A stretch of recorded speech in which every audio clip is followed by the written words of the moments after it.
सतगुरु का मिलना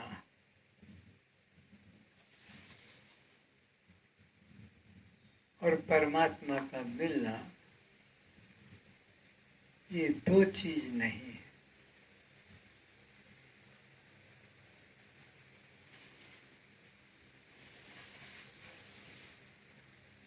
गुरु साक्षात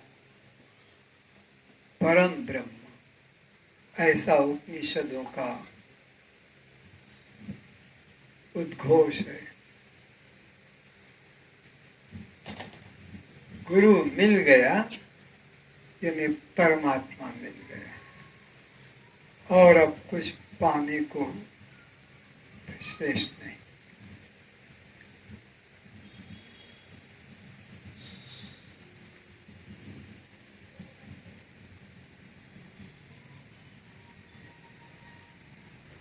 अष्टावक्र जी उन्हीं गुरुओं में से एक हैं जिन्हें साक्षात परम ब्रह्म कहा जा सकता है, क्योंकि ब्रह्म के पास फिर कोई साधन करने को नहीं बचता। साधक के पास में ही साधन करने को बचता है। जो बतावे साधना साधक कहिए सोए, तुरंत मिलावे ब्रह्म से सच्चा सदगुरु सोए। तुरंत बिना किसी साधन के।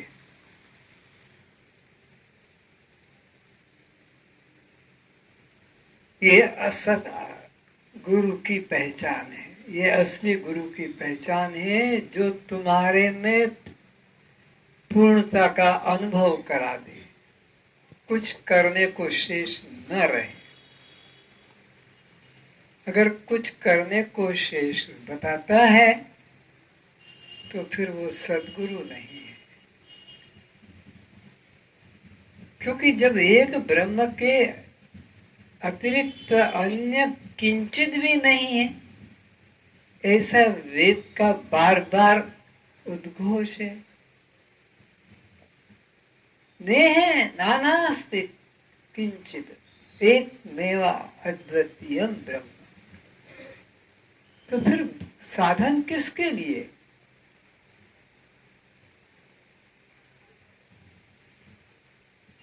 साधन तो तभी तक है जब तक कि अपने में और सब में एक पूर्णता का अनुभव नहीं हुआ है। अपने सहित सब में जब तक पूर्णता का अनुभव नहीं हुआ तब तक साधन की आवश्यकता है। साधन की आवश्यकता है उस ज्ञान को पकड़ने के लिए, न कि परमात्मा को पकड़ने के लिए, न कि परमात्मा को कहीं से लाना है कि यह परमात्मा अप्राप्त नहीं, अप्राप्त नहीं है, हमारा स्वरूप है। प्राप्त कहने में भी द्वैत हो जाता है कि वो अलग है, फिर हमने पाया, जैसे नदी ने सागर को पाया, जाकर पहुंची, दूरी थी। जीव ब्रह्म में दूरी नहीं है, जीवो ब्रह्मेव केवलम, जीव केवल ब्रह्म ही है, अन्य कुछ भी नहीं है। ऐसा सद्गुरु जिसने पूर्णता का अनुभव किया है, उसके किसी भी ग्रंथ में, वचन में साधना नहीं मिलेगी। शुद्ध तत्व का प्रतिपादन जहां होता है वह साधना कैसी? तो अष्टावक्र जी क्या कहते हैं उसे जरा ध्यान से सुनकर मैं रूप में ग्रहण करें। मेरा आपसे ये निवेदन है कि आप उसे मैं रूप में ग्रहण करें, खाली सुनकर अष्टावक्र या जनक के रूप में न छोड़ दें। अष्टावक्र जी ने जनक जी को कहा है ये सुनकर ना छोड़ दें, बल्कि मैं रूप में मुझे कहा है कि वो तत्व मैं स्वयं हूँ। जैसे देह उपाधिवान जीवात्मा के इस देह में कुमार, युवा और वृद्धावस्था होती है, वैसे ही सब जीवों को मरने के बाद अन्य नूतन शरीर की प्राप्ति होती है। ये एक नियम है, प्रकृति का नियम है, तुम्हारे हाथ की बात नहीं। बाल्यावस्था से वो किशोर अवस्था में परिवर्तन हो जाता है, किशोर अवस्था से वो युवावस्था में परिवर्तन हो जाता है, युवा से प्रौढ़ावस्था में, प्रौढ़ावस्था से वृद्धावस्था में परिवर्तन हो जाता है, और वृद्धावस्था से मृत्यु के माध्यम से नूतन शरीर में परिवर्तन हो जाता है। ये क्रम अनादिकाल से चला आ रहा है, कोई अभी का बनाया हुआ नियम नहीं है। तो मृत्यु है कहाँ? भगवान खुद कहते हैं कि अर्जुन, जैसे इस देह की 6 अवस्थाएं, ये षड विकारी कहा जाता है, इसके बाद में ये देह छोड़कर ये दूसरे शरीर में चला जाता है। भगवान खुद कहते तो मृत्यु तो है ही नहीं, केवल काया परिवर्तन है, मकान का परिवर्तन है, कपड़ों का परिवर्तन है, और कुछ मृत्यु चीज नहीं है। उस विषय में धीर पुरुष मोहित नहीं होते हैं। जैसे कुमार, युवा और जरा अवस्था रूप स्थूल शरीर का विकार अज्ञान से आत्मा में भासता है, वैसे ही एक शरीर से दूसरे शरीर को प्राप्त होने से सूक्ष्म शरीर का विकार भी अज्ञान से आत्मा में भासता है। इसलिए तत्व को जानने वाला धीर पुरुष देह में आसक्त नहीं होता है। तत्व को जानने वाला, तत्व शब्द जब भी आता है तो कोई वस्तु के लिए कभी मत समझना। तत्व का मतलब ये जो मैं तत्व, मैं चीज है, जिसने उसको जान लिया, मैं तत्व को, अब उसके लिए कुछ और साधन करना शेष नहीं रहा।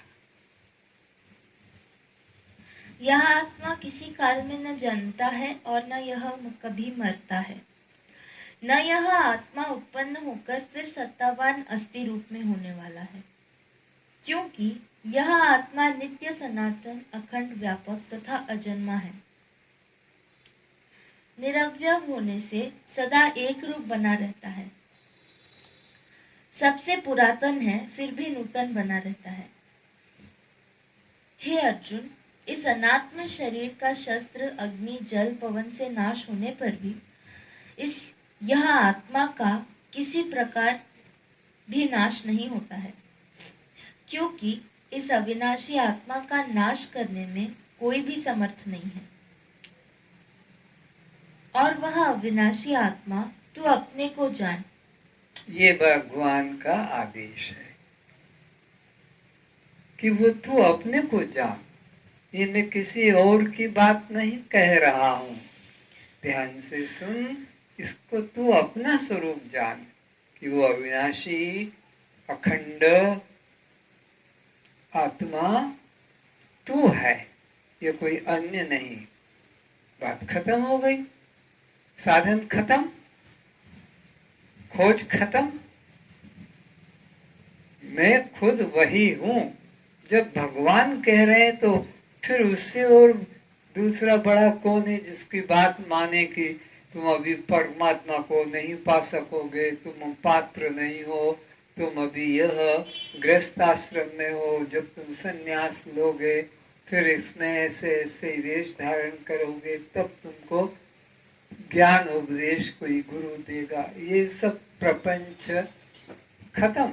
जब भगवान स्वयं कह रहे हैं कि उसको तू अपने को जान, वही मैं हूं, ये जन्मने वाला मैं नहीं हूं। यदि तू कहे कि मैं तो शरीरों के वियोग का शोक करता हूँ, तो यह भी उचित नहीं है, क्योंकि जैसे मनुष्य वस्त्रों को व्यवहार से अयोग्य होने पर या फटे पुराने हो जाने पर त्याग कर दूसरे नए वस्त्रों को ग्रहण करता है, वैसे ही सब देह में स्थित अहम रूप से जीवात्मा पुराने शरीरों को त्याग दूसरे नाम रूप गुण जाति विशिष्ट नए शरीर को प्राप्त होता है। परंतु हे अर्जुन, इस अखंड अचल व्यापक आत्मा में आना जाना नहीं होता है और यह तेरा स्वरूप है। आना जाना परिच्छिन्न पदार्थों में होता है, एक देशीय पदार्थों में होता है। परमात्मा तो अपरिच्छिन्न है, परमात्मा तो अखंड है, परमात्मा तो सर्वदेशी है। तो सर्वदेशी तत्व में, अपरिच्छिन्न तत्व में आना जाना नहीं। आना जाना होगा एक देशी में, जैसे चंद्रमा,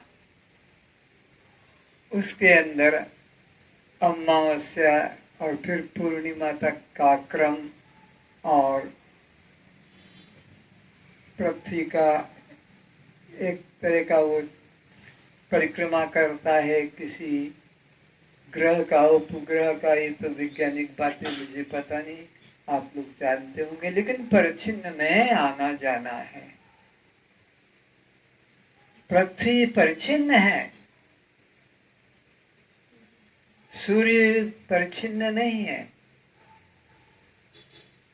पृथ्वी परिच्छिन्न है, इसलिए उदय अस्त या जाना आना पृथ्वी का है, लेकिन हम अज्ञानता से सूर्य पर आरोपित कर देते हैं कि सूर्य का उदय और सूर्य का अस्त। वैज्ञानिक लोग अब इस बात को समझते हैं और बताते हैं कि सूर्य अचल है, चंद्रमा पृथ्वी इनमें गतियां हैं। तो पृथ्वी में भ्रमण है तो हमें दिन और रात्रि का पता लगता है। सूर्य में दिन और रात्रि का कोई मतलब नहीं। सूर्य में सर्दी गर्मी वर्षा से भी कोई मतलब नहीं। सूर्य में तुम्हारे 7 दिनों से भी कोई मतलब नहीं। सूर्य में तुम्हारी 15 तिथियों से भी कोई मतलब नहीं। सूर्य देश में वर्ष भी नहीं है, कल्प भी नहीं है। क्यों? सूर्य अनादि से अपना स्वभाव में अखंड स्थित है। पर और परिच्छिन्न पदार्थ, उनमें आना जाना बना रहता है। पर हे आत्मन, तू अपरिच्छिन्न है, तू अखंड है, तू सर्वव्यापक है। तू ये देह में रहने वाला, जमने मरने वाला, किसी का बेटा की, बाप की, पति की, भाई की, पत्नी की, लड़की की, लड़का, तो ये सब कुछ भी नहीं है। तू तो केवल अखंड आत्मा है। हे अर्जुन, तुझ निराकार अशरीरी आत्मा को शस्त्र नहीं काट सकते, क्योंकि आत्मा के मनुष्य की तरह अंग अव्यय नहीं है, किंतु आकाश की तरह निरवयव है। उसी प्रकार इस निरवयव निराकार आत्मा को अग्नि नहीं जला सकती। बार बार रोज रोज आपको यही क्यों कहा जा रहा है? जरूरी भी है। जैसे छोटे हम बच्चे थे, पढ़ने जाते थे, तो हमें वो रटाया जाता था। 1 से 100 तक की गिनती, फिर 2 से 20 तक की, और इसी प्रकार 1000 लाख रोज रोज पूछा जाता था। घर पर भी रात्रि को सब परांच लेकर सो, ताकि वो अभ्यास हो जाता था। पहले रटना पड़ता था, अब रटने की जरूरत नहीं। 15 चौक 60, 20 चौक 80, लेकिन पहले 20 को 20, 20 दूना 40, 20 तिया 60, 20 चौक 80 वहां जाकर लगता था। तो ये बार बार दृष्टा साक्षी आत्मा हो, तुम जड़ शरीर नहीं हो, तुम अनात्म शरीर नहीं हो, ये बार बार रटाना पड़ रहा है। उसी बात को तुम भी कहते हो क्या, वो की वही बात, वो की वही, कल भी वही, आज भी वही, पहले भी वही। ये चीज ऐसी है, अगर मान लो तो एक दिन में क्या, एक वचन में कल्याण है। तब तो मसीह हो गया, काम खत्म। कोई वेद उपनिषद पुराण गीता रामायण कोई जरूरत नहीं किसी और गुरु की साधन की, एक ही शब्द तत्वमसि। लेकिन नहीं आता है समझ में। तो श्वेत केतु को 9 तरह के दृष्टांत से समझाया, नदियों के दृष्टांत से समझाया, अग्नि के दृष्टांत से समझाया, पेड़ पौधों के दृष्टांत से समझाया, अलंकारों के दृष्टांत से समझाया, और बात फिर पकड़ में आ गई। तो फिर और जरूरत नहीं समझने की। आगे, इसको जल गिला नहीं कर सकते, वायु इसे नहीं सुखा सकती। यह अग्नि शस्त्र आदि साधन तो साकार शरीर को ही नष्ट कर सकते हैं, किंतु निराकार तुझात्मा को नहीं। यह आत्मा व्यक्त अर्थात इंद्रियों के विषय होने से अचिंत्य अर्थात मन का विषय है, और यह आत्मा निराकार होने से विकार रहित अर्थात न बदलने वाला अविकारी कहा जाता है। ये आत्मा अचिंत्य है, संसार के पदार्थ चिंत्य हैं, पर आत्मा को अचिंत्य कहा, जिसका मन के द्वारा चित्त के द्वारा चिंतन नहीं किया जा सकता। चिंतन उसी का किया जा सकता है जिसका रूप है, इसका रूप नहीं, उसका चिंतन कैसे किया जा सकता है? उसका अनुभव किया जा सकता है। जैसे भूख, जैसे प्यास, उसका चिंतन कैसे करोगे? अनुभव कर सकते हो भूख का, प्यास का, उसका आकार नहीं बना सकते। इससे हे अर्जुन, इस आत्मा को अविनाशी जानकर तेरा इसके लिए शोक करना उचित नहीं है। सबके लिए भगवान का यह उपदेश है कि तुम्हें इसके लिए शोक करना उचित नहीं है। किसके लिए? जो जन्मता है वो तो मरने के लिए होता है, और मरने वाले का फिर जन्म होता है जब तक ज्ञान नहीं होता है। ज्ञान हो जाने के बाद में उसको जन्म लेना नहीं पड़ता है। जैसे घड़ा टूटते ही यहाँ का यही घड़े का आकाश उस महाकाश के साथ एक ही रहता है। तो ये जीव ब्रह्म के साथ सदा एक ही होकर रहता है। बस देह का अहंकार, देह रूपी घड़ा टूटा, ये ब्रह्म के साथ एक मालूम पड़ता है। आपके शब्दों में कह सकते हैं समझने के लिए कि जैसे घट टूटा तो उसका आकाश उस महाकाश में जुड़ गया कि मिल गया आपके लिए, नहीं तो वो टूटा भी नहीं कि जुड़ता भी। ऐसे ही इस देह का तुम्हारा जो है अध्यास, यह हटा कि तुम ब्रह्म से एक हो गए। एक ही हो, लेकिन समझाने के लिए कि बस ये देह का घट टूटना है कि उस ब्रह्म से एक हो जाना है। माटी का टूटना है कि उसके आकाश को उस महाकाश में एक हो जाना है। पर वो माटिया में था तब भी उस महाकाश से अलग नहीं था। तो देह में रहते हुए भी जो जीव ब्रह्म से अलग नहीं है। अतः तू अपने को असंग, निष्क्रिय, निर्विकार, अविनाशी, दृष्टा, साक्षी आत्मा ही जान। क्या जानो? अब तुम सब अहंकार को छोड़कर अपने को क्या जानो कि तुम निराकार, अजन्मा, दृष्टा, साक्षी आत्मा हो। बस ऐसा ही जानो अपने को। यह साकार, किसी का बेटा, किसी का पति, किसी का पत्नी, किसी का पुत्र पुत्री, अपने को मत मानो, देह रूप अपने को मत जानो, बल्कि तुम देह से पृथक इस देह के दृष्टा साक्षी आत्मा हो। पर ये बात अंदर से स्वीकार करना है। वाणी से तो हम बिल्कुल रट्टू तोते बन गए हैं, कोई देर ही नहीं, पूछते ही दृष्टा साक्षी आत्मा। लेकिन मैं शरीर रूप में ही अपने को अनुभव करता हुआ बोलता हूँ, मैं आत्मा रूप से अनुभव करके कहाँ बोलते। शिवोम बोल दिया, बात बात में शिवोम, फोन पे शिवोम, पर शिवोम बोलने वाला ये शरीर और सुनने वाला भी शरीर।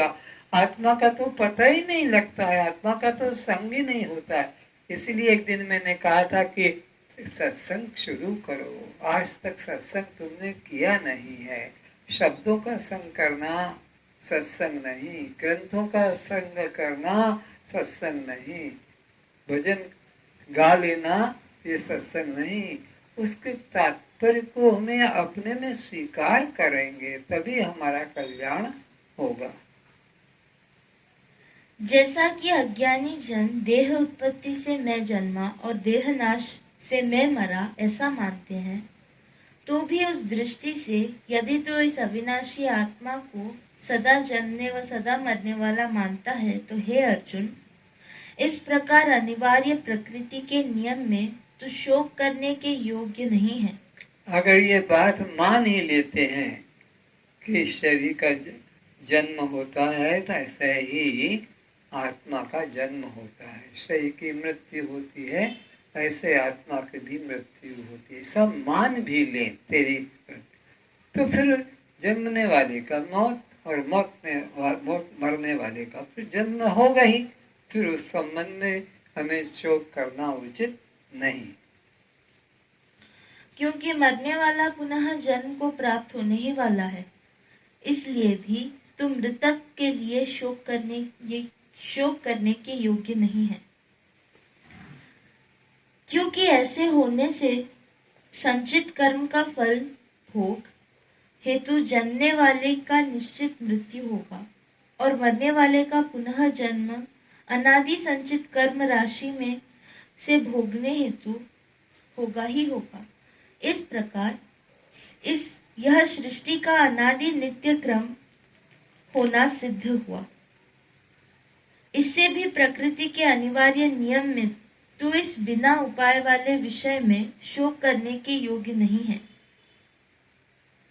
हे अर्जुन, तू आत्मा होकर देह संबंध में तेरा चिंतन होना उचित नहीं है।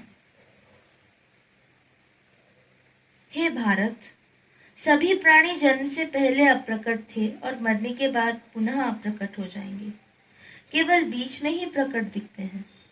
अतः इसमें शोक करने की बात ही क्या है। जैसे घट के पूर्व जो मिट्टी है, घट नाश के बाद वही मिट्टी रहती है, तब घट प्रतीति के समय भी वह मिट्टी ही रहता है। घट नाम मिथ्या मात्र है। इसी तरह शरीर से पहले जो अव्यक्त आत्मा है, शरीर समाप्ति पर भी वह अव्यक्त आत्मा ही रहता है। मध्य में शरीर की प्रतीति होने पर भी वह अव्यक्त आत्मा ही रहता है। अधिष्ठान तो मिट्टी है, वो तुम देह कह देते हो, स्त्री पुरुष कह देते हो, या हिंदू मुस्लिम कह सकते हो, ब्राह्मण क्षत्रिय, लेकिन वस्तुतः तो देह मिट्टी ही है। अब उसमें ये सब हमने उपाधियां कल्पित कर रखी है। वस्तुतः जैसे एक ही स्वर्ण है, पर हमने उसके अंदर कितने आकारों का नाम कल्पित कर दिया है, पर वस्तु एक ही है। तो ऐसे ही यहाँ पर भी एक ही चेतन तत्व है और वो ही नाना आकारों में यहाँ उपस्थित हुआ है। हे अर्जुन, यह दृष्टा साक्षी आत्मा ब्रह्मा से लेकर चींटी पर्यंत सबके शरीर में सदा ही अविनाशी रूप से विद्यमान है। सबके शरीर में कोई छोटा बड़ा नहीं, ऊंच नीच नहीं, कोई जाति प्रांत भेद देश भेद नहीं, वो सब शरीरों में एक ही विद्यमान रहता है, और वो भी कैसा? अविनाशी है, उसका कभी जन्म नहीं। और हे आत्मन, वह तू ही है, ऐसा तू निश्चय करके वह मैं ही हूँ। इसलिए संपूर्ण भूत प्राणियों के लिए तू शोक करने योग्य नहीं है। किसी एक के लिए नहीं, सारे संसार के लिए भी शोक करने योग्य नहीं है। और यदि तू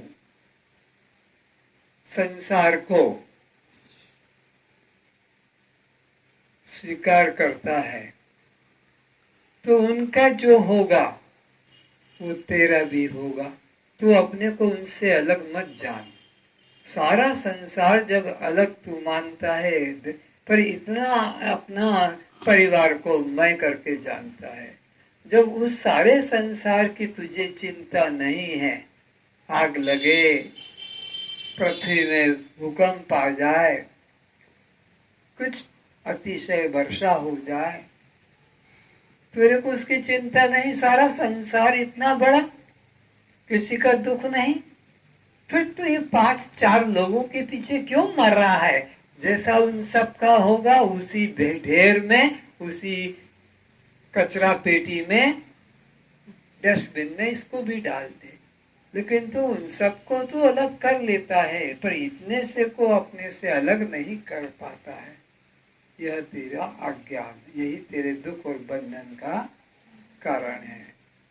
अस्तु, निश्चय कर कि मैं चैतन्य एकमात्र सत्य हूँ और सब स्वप्न के यह दृश्य है। स्थूल देह का तो प्रारब्ध भोग समाप्ति पर स्वतः ही नाश हो जाता है, एवं सूक्ष्म देह का ज्ञान होने के बाद नाश हो जाता है। किंतु हे अर्जुन, तुझ आत्मा का नाश करने योग्य कोई भी पुरुष एवं साधन समर्थ नहीं है। देह का तो प्रारब्ध खत्म हुआ, देह का तो प्रारब्ध खत्म हुआ, वो अपने आप गिर जाएगा। कैसा? जैसे पका हुआ फल वृक्ष से अपने आप पृथ्वी को प्राप्त हो जाता है, आपको कुछ साधन नहीं करना पड़ता। ऐसे ही ये देह का भी प्रारब्ध पूरा होगा, ये खत्म हो जाएगा स्थूल देह। अब रह गया सूक्ष्म देह, उसकी आत्मज्ञान के द्वारा निवृत्ति हो जाती है। आत्मज्ञान हो जाने से यह सूक्ष्म देह भी चला जाता है। अब रह गया केवल चैतन्य आत्मा, उसकी तो कभी मृत्यु नहीं, क्योंकि जन्म भी नहीं। और हे आत्मन, वह ही तू है, ऐसा अपने को निश्चय से जान। इसलिए हे अर्जुन, तू अपने को इस जन्मने मरने वाले नश्वर शरीर से पृथक अविनाशी नित्य शुद्ध बुद्ध मुक्त सच्चिदानंद दृष्टा साक्षी आत्मा रूप ही जान। फिर से कैसा तू जान? इस देह से अपने को अलग जान। एक काम, देह से तू अलग, फिर ये देह के से अलग करके जो रह गया है वो कैसा है? नित्य शुद्ध बुद्ध मुक्त सच्चिदानंद दृष्टा साक्षी आत्मा रूप ही जान। नित्य है, यानी कभी मरता नहीं, सदा रहता है। फिर शुद्ध है, कभी मलिनता उसमें आती नहीं, उसे छूती ही नहीं। जैसे सूर्य को कभी अंधकार नहीं छूता है, ऐसे तुझ आत्मा को अशुद्धि नहीं छूती है। और फिर तू कैसा है? मुक्त है, तेरे में कभी कोई बंधन हुआ ही नहीं। इस तरह तू अपने को निश्चय कर। सबसे पहले शरीर मिलेगा, लेकिन यह शरीर तो तुम नहीं हो सकते, क्योंकि शरीर को तुम मेरा कहकर बताते हो। अतः जो मेरा है वह मुझसे भिन्न है, पृथक ही है। तो एक तो बात पक्की कर लो मन में, और ज्यादा गणित मत पकड़ो। इतना ही कि जिसको तुमने मेरा कह दिया बस वो मैं नहीं, बात खत्म, इतने में ही खत्म। सारा द्वंद्व खत्म, भय खत्म, चिंता खत्म, मोह ममता खत्म। क्या? बस जिसको मेरा कह दिया तुम बस हाथ जोड़ लो, बस इन्हें उससे हमारा कोई संबंध, मेरा जहां मुंह से निकल गया मेरी, मेरे, जहां तुमसे मुंह से निकले बस वो मैं नहीं हूं, मैं उससे अलग हूं।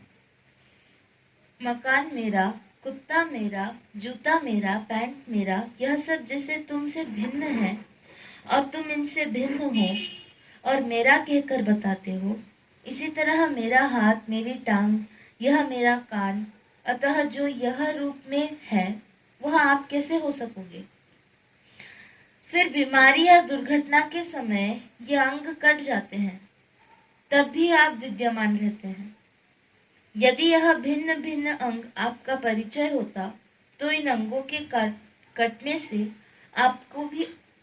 आपका भी अभाव होता चला जाता, किंतु आप ज्यों के त्यों बचे रह जाते हो। कभी हमारा एक्सीडेंट के द्वारा शरीर का एक टांग कट गई, ये दोनों टांगे ट्रेन के, चलती ट्रेन के आगे गिर गए, दोनों टांगे कट गई, या हमारे किसी कारण से हाथ कट गए, तो जैसे शरीर का वजन तो कम हो जाता है कि अगर वो 60 केजी है तो 5 केजी का कट गया, कि 10 केजी का कट गया तो 50 केजी रह जाएगा।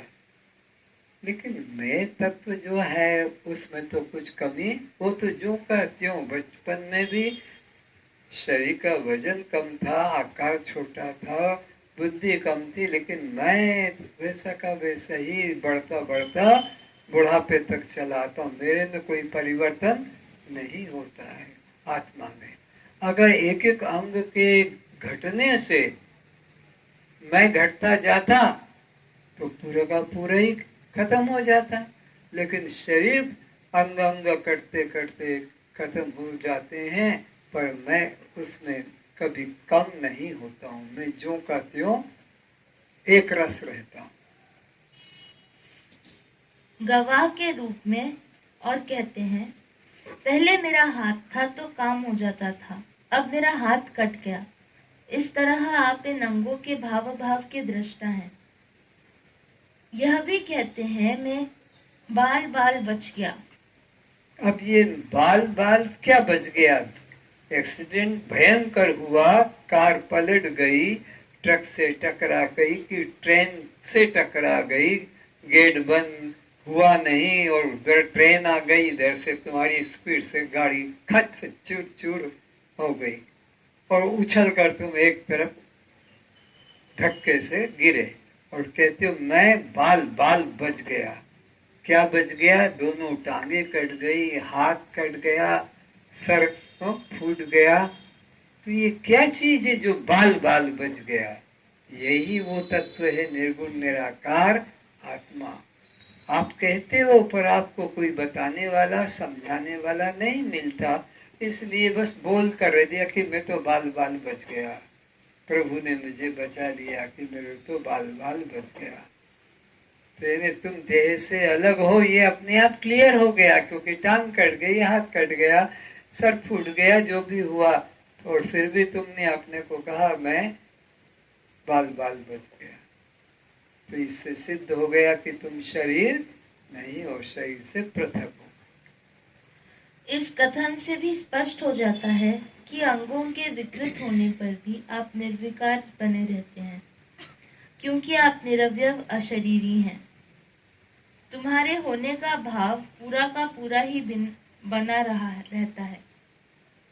तुम अपने शरीर को बचपन से किशोर एवं किशोर से युवा एवं युवा से प्रौढ़ और प्रौढ़ से बूढ़ा होते देखते आ रहे हो।